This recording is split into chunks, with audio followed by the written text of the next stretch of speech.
Olá, eu sou Márcia Castanhel, sou enfermeira da Secretaria de Saúde de Florianópolis, responsável pela saúde da criança e aleitamento materno e facilitadora da estratégia Amamenta e Alimenta pelo Ministério da Saúde. Na unidade 3, vamos abordar o manejo com as principais intercorrências do aleitamento materno na atenção básica. Vamos destacar uns pontos principais, começando a falar do pouco leite ou leite fraco. De fato, algumas mulheres têm uma produção um pouco insuficiente de leite, mas é preciso compreender o que leva, quais os fatores que desencadeiam o pouco leite. Lembrando que a produção do leite está diretamente relacionada à quantidade de sucção, de mamadas realizadas ao longo do dia e a qualidade dessas mamadas, é importante então avaliarmos com que frequência o bebê está amamentando. Sabe-se que um bebê ele amamenta em torno de 8 a 10 vezes nas 24 horas. Então é preciso avaliar, de acordo com a idade do bebê, o número de mamadas. É preciso avaliar como que está a situação de vida dessa mulher, uma vez que fatores como estresse, falta de sono, interferem na produção de prolactina, que leva diretamente à produção do leite humano. Então, avaliar como é que está o bebê, se ele está chorando com muita frequência, as eliminações urinárias, as eliminações, as evacuações, quantas vezes está acontecendo, de que forma que está acontecendo. Então, é uma série de fatores que precisam ser avaliados.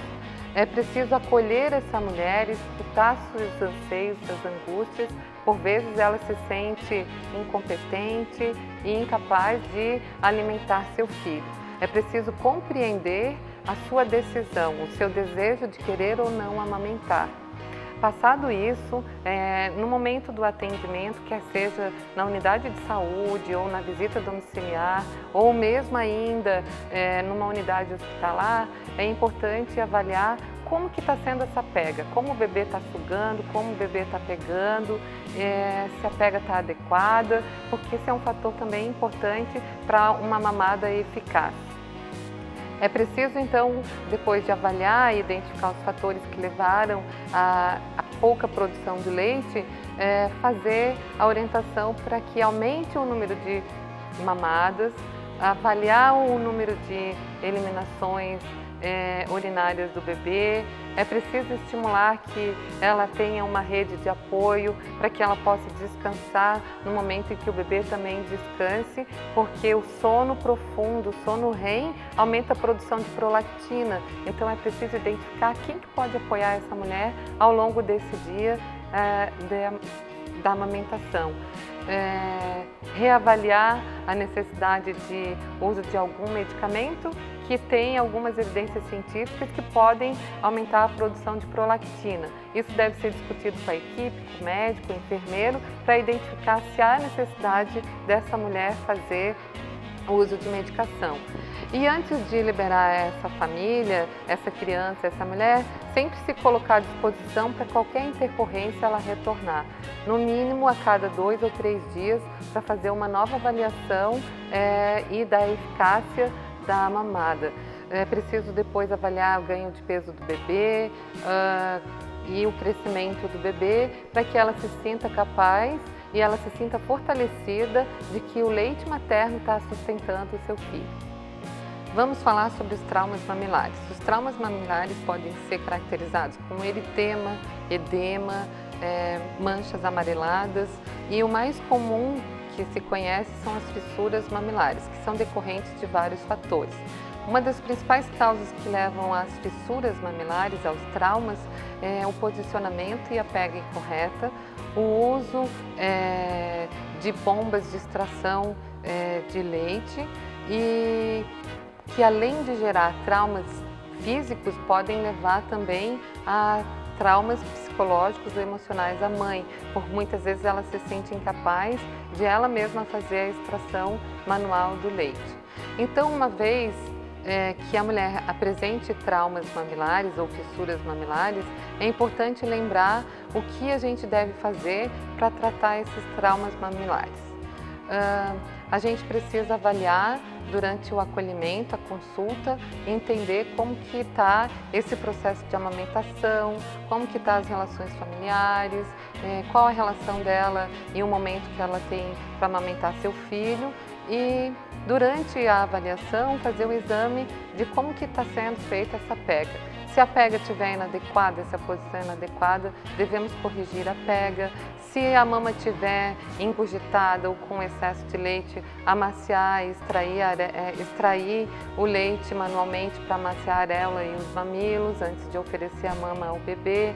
É importante que após as mamadas, se houver ainda necessidade de esgotar o leite daquela mamada, fazer a extração manual e após a mamada deixar que fique um pouco do leite materno, que favorece a cicatrização também dessas fissuras mamilares, porque ali contém alguns anticorpos e substâncias que vão favorecer essa amamentação.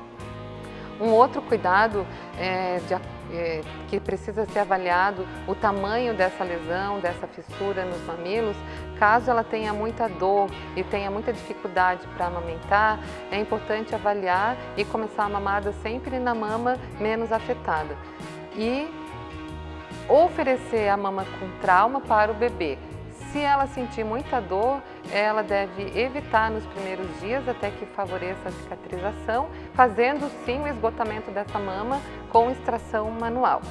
Então é bem importante isso, a mama não deve ficar cheia, ela deve ser esvaziada. Esse é um fator muito importante para evitar a complicação e piora das traumas mamilares. Pode-se usar também os triglicerídeos de cadeia média que a gente tem acesso como a lanolina, caso tenha uma fissura muito intensa. E aí isso vai favorecer também o processo de cicatrização. Está contraindicado o uso de sol, de banho de sol, de luz ou de calor seco, como secador de cabelo ou uma lâmpada, como se fazia e se orientava anteriormente.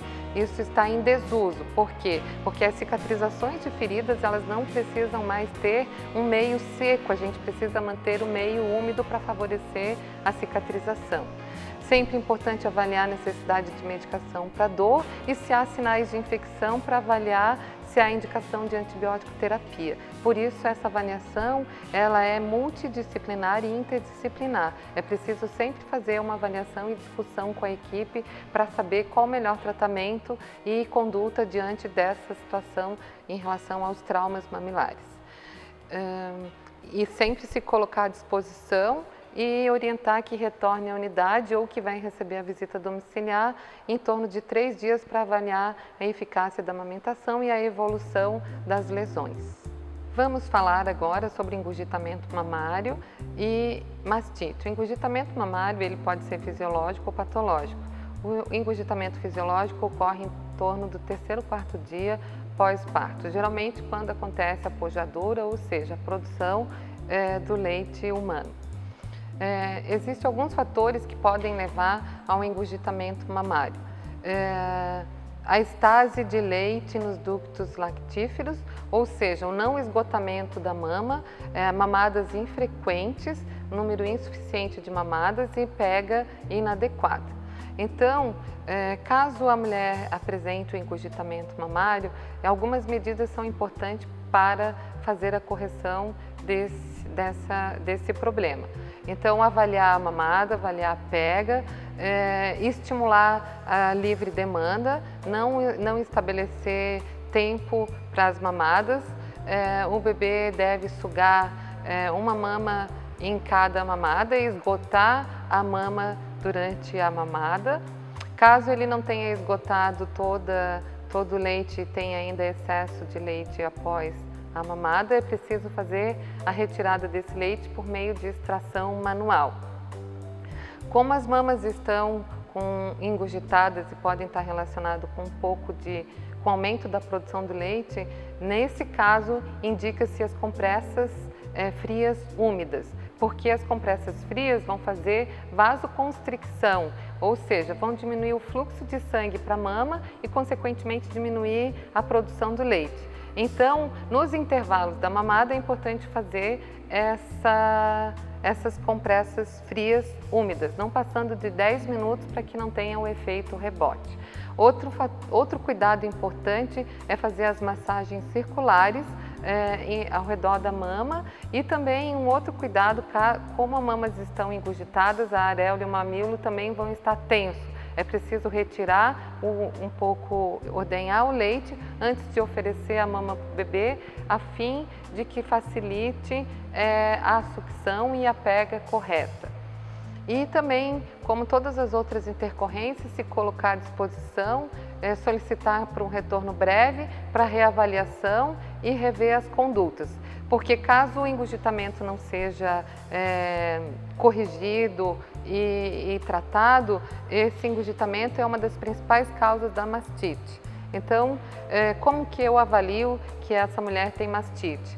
Além dela ter, às vezes, a mama engurgitada, ela também vai ter os sinais de inflamação, de infecção na mama.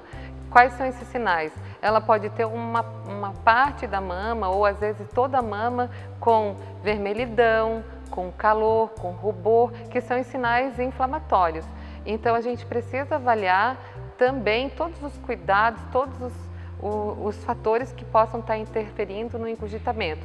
Pega correta, técnica correta, posição adequada, como que está também a alimentação dessa mãe, fatores que estão estressantes, fatores emocionais, as relações familiares, a rede de apoio, isso é bem importante. E especificamente na mastite, é fundamental na avaliação e no exame físico identificar se tem sinais sistêmicos, ou seja, se essa mulher está com mal-estar, se ela tem febre, é importante avaliar, porque nesse momento ela vai precisar do uso de um antibiótico. E assim então fazer uma consulta ou uma interconsulta com um profissional médico, ou se tiver protocolo, em alguns lugares o próprio enfermeiro pode fazer a prescrição também do antibiótico para correção dessa mastite. Avaliar a necessidade de analgesia e, se necessário, também de anti-inflamatórios. O uso do sutiã com sustentação, com alças largas e de preferência de algodão. São fatores que vão contribuir para minimizar e solucionar essas intercorrências ao longo da amamentação.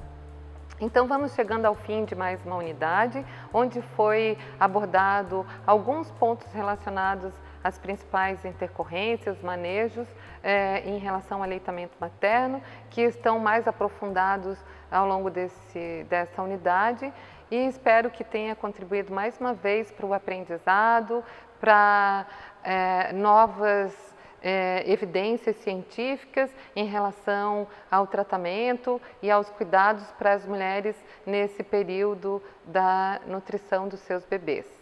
E aí vamos encerrar mais uma unidade e desejamos que tenham bons estudos e até breve.